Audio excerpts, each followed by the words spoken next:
Yes, no? Okay. I assume. All right, great. Thanks. Our next speaker will be Mr. Steve Horan. Steve is with the Space Technology Mission Directorate. He's a principal investigator for Avionics. And Steve is going to talk to us on the topic of the time and data encoding algorithm. And as you'll recall, the purpose of the time and data encoding is for enforcing the rules and verifying the times at which the error-free data are transmitted from deep space. So with that, I'm going to turn it over to Steve. Thanks, Steve.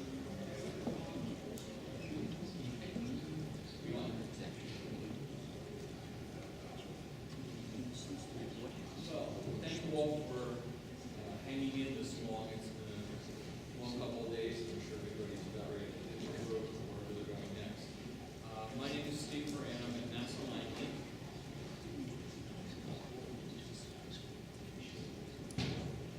Oh, that's almost too much. Yeah. All right. You do all the tests this morning. I'm at NASA Langley, currently working with Space Tech at headquarters, and as you heard James Reuter yesterday describing why Space Tech is interested in this. That's what we're trying to do, is spur innovation and things of that nature. And we have the presentation up.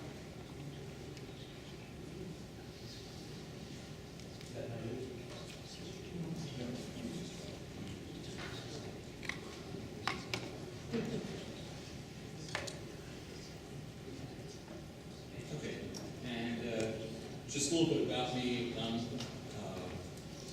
a retired academic, or recovering academic, as I like to say, and I'm alum of the University of Ames program. So I'm quite familiar with the challenges of doing this in an academic environment and all the fun that goes along with that. And so this is going to be a quick summary of what's in the communications procedures that's up on the website. The one that's up there is our current draft as of just at the end of last year. Next slide. Okay. So we'll keep this pretty straightforward and just sort of give you some background and general rules and specific requirements.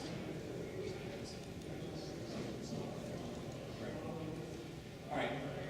Why did we design things in the rules the way we did? First of all, we want to encourage innovation. You've heard that several times now, and it's going to have to be innovative to pull this off. It's going to hopefully demonstrate some new ways of operating, and we wanted to come up with some metrics that would be similar to those that would be found in a real mission, but do it in a way where we can understand what was going on. All right. We wanted to keep the prescriptions as minimal as possible to encourage innovation, but we also wanted to maintain a level playing field, as David said this morning, and also we needed to provide some oversight into what's going on. And one of the concerns is also making sure, not to put too fine a point on it, that nobody is spoofing the contest. That is something we're concerned about, because we want to make sure somebody doesn't just show up and say, hey, I've got this bag of data, oh, it came from the moon. And then, oh, by the way, give me $1 million. We don't want that to happen. All right. The ground tournaments, as you heard, are designed to give insight into the design details and make sure that judges can really have confidence that this is going to work. We'll all be quite surprised if you show in the ground tournaments that you have a negative link margin, and then all of a sudden you say you've got 100% great data. That would be an issue. So we want to make sure that we can understand your approach and what your design is doing. As you heard, we're not going to handle the licensing for the RF. If you use that, you'll have to work that out with the FCC. As a preliminary, I suggested using the LCID program that you can download from the NTIA to organize your data. If you look at the licensing form that the FCC talked about this morning, that is all a web-based submission. It's kind of hard to put in a web-based submission into a data packet that the judges can fool around with. If everybody used something like LCID, then we just pass the files around and everybody can look at them and inspect them. That's the main reason we're looking at that. A lot of the information that goes into that program is the stuff you have to submit to the FCC anyway, so it's just a way to organize the data. As they said this morning, it's not too early to start coordinating with the FCC on this. When I first did this with the University of Ames program, it took 2 years to get the licensing approved. So it's not too early to start. And if you are going to use somebody else's ground station, all we ask is that you put their information in the data packet. So if you're using a commercial provider, just get some kind of statement from them that says they're fully licensed to do what you want. We're not going to ask for their submission package, but some kind of an official statement that says it's all good to go. All right, we want to have insight into what's going on. So if you are participating in this, you are giving basically passive approval for us to listen in on your transmission. You can't complain if you listen in. So if you say you're going to be transmitting at certain times, and we can pick it up from a NASA ground station and listen in, you can't complain about that. Because we want to make sure that you're doing what you need to do. We are also saying that you will be visited by one of the judges during your operational periods. Somebody will show up, and they're not going to just show up at the door and say, we're here to inspect. This is something we'll arrange with you and coordinate and all like that. But we'd like to observe some observations to see that it's working the way you say it's going to work. Things like that. And so we'll do that in a mutually agreeable manner. And also the teams are going to have to pretty much work themselves to work out their coordination of when they're going to transmit and things like that. If you've got a bunch of satellites at local orbit, you want to make sure you don't have mutual interference. Whoever's up there is going to have to work out some scheduling. As you heard today, if you're using a lot of the services, you're going to have to work that out anyway. Now, there was a question this morning about error-free data. I would say you'd be nuts not to use some kind of error correction coding in your transmission scheme. All right? So, the only thing we're going to count is the actual uncoded bits. I'm not going to say what kind of forward error correction coding or ARQ you're going to use. That's up to you to decide. But we're only going to count basically the baseband uncoded bits in the contest. So if you want to use standard CCSDS convolutional coding concatenated with Reed-Solomon, because that's the best protection you can use, go for it. That's up to you. But we're not going to count all the extra overhead in your data volume. Okay? And again, what FEC you use, that will be a function of whose ground station you're using. Okay? So we're not going to prescribe it. It's up to you to negotiate that with your service provider. Main thing we're asking is just document it. Tell us how you're going to do it. What kind of techniques are you going to use? All right? Basically, as we said before, in the ground tournaments, we want to make sure that people show us they're making progress towards getting their licensing straightened out. If you wait until the fourth ground tournament to start submitting your frequency applications, you're going to have a problem. So what we're trying to do is encourage people to make sure this is all going to work and get it all in place on time. And so that should be part of your design evolution, is getting this stuff all together. And so we're not going to say whether the license will be granted or not. We're just using it to spur you along to make sure you have a mature design.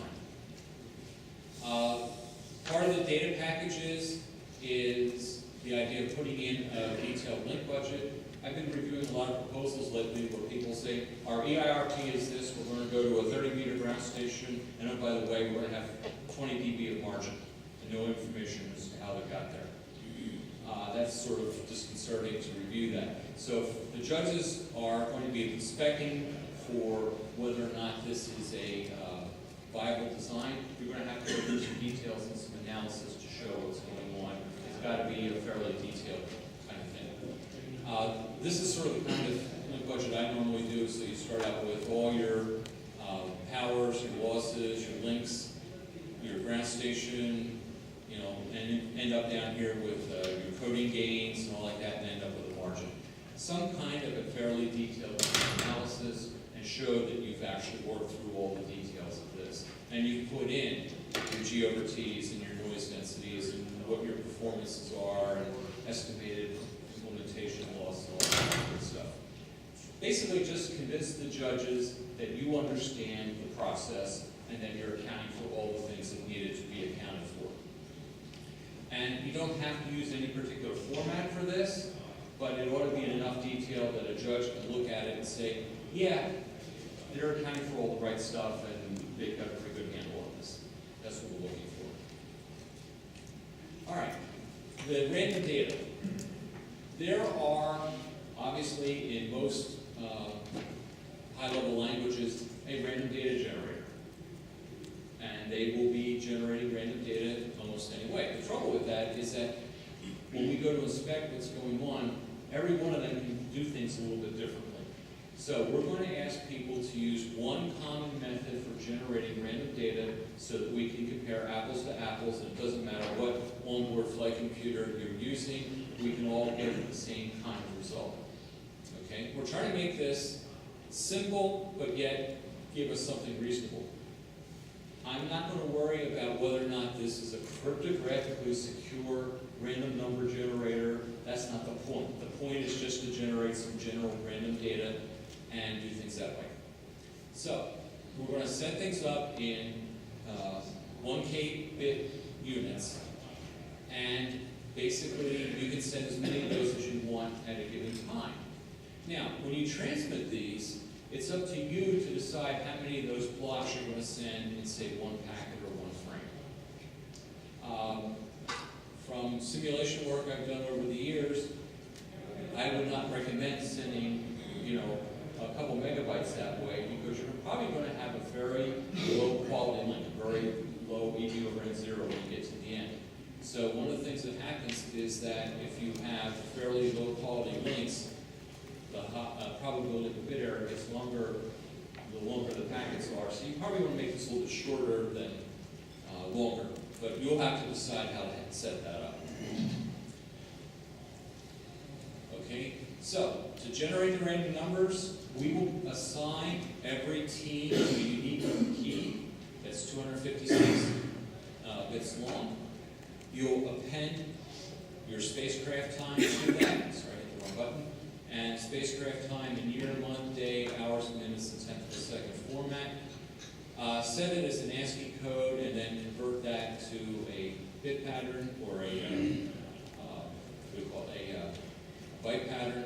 And basically, we're going to exclusive all that stuff all together and make a seed number and then generate random numbers using this very simple little algorithm. Okay? So that will generate a block of data, and if you do 3 or 4 of them together, then you take the seed from the first, use it as a feed forward to the seed to the next, and just keep on iterating. Pretty standard stuff. But everybody used the same algorithm. And the constants A, B, and M are like that. And then basically we're going to use the time and the unique key to be the initial state key value for that. Pretty straightforward, pretty easy to compute, doesn't require a lot of computational overhead to do this. And we want to make sure that people generate this in real time and not do it and say put 5 megabytes of random numbers on the board that we don't know where they came from.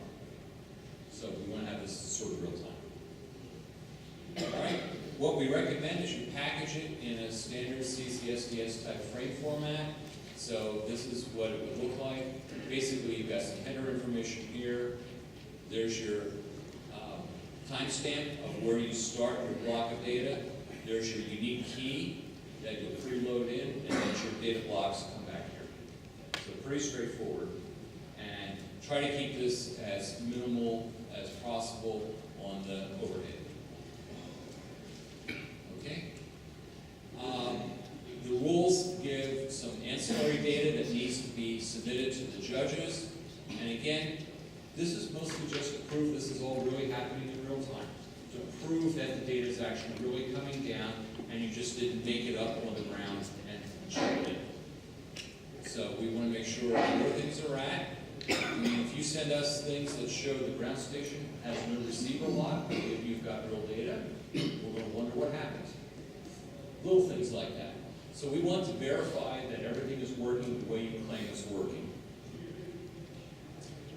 Same way, things like as and L. Okay? If you give us azimuth angles and the moon is not over your horizon at that time, we're going to wonder what's going on. You know, little things like that. We're also asking for a raw data archive that comes along with that as well as the process data, just to verify that things are working the way they're working. Okay? So, that's it. And so we're hoping this has enough rigor in it that people won't be able to spoof the system, and don't take that as a challenge. But just enough rigor to make sure that people actually can guarantee to us that the data is really generated by a spacecraft in orbit around the moon.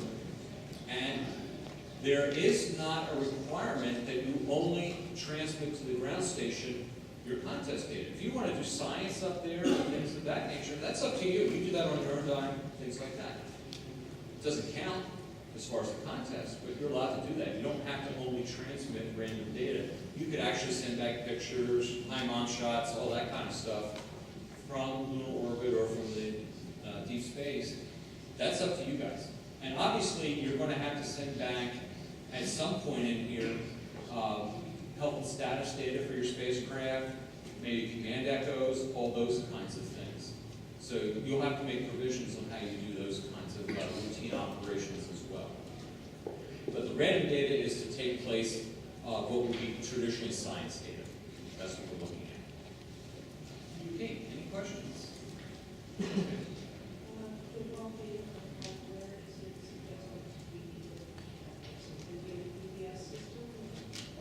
Eventually, I guess it'll have to go there, but for right now, for the judges, that will be part of the data package submitted to the judges.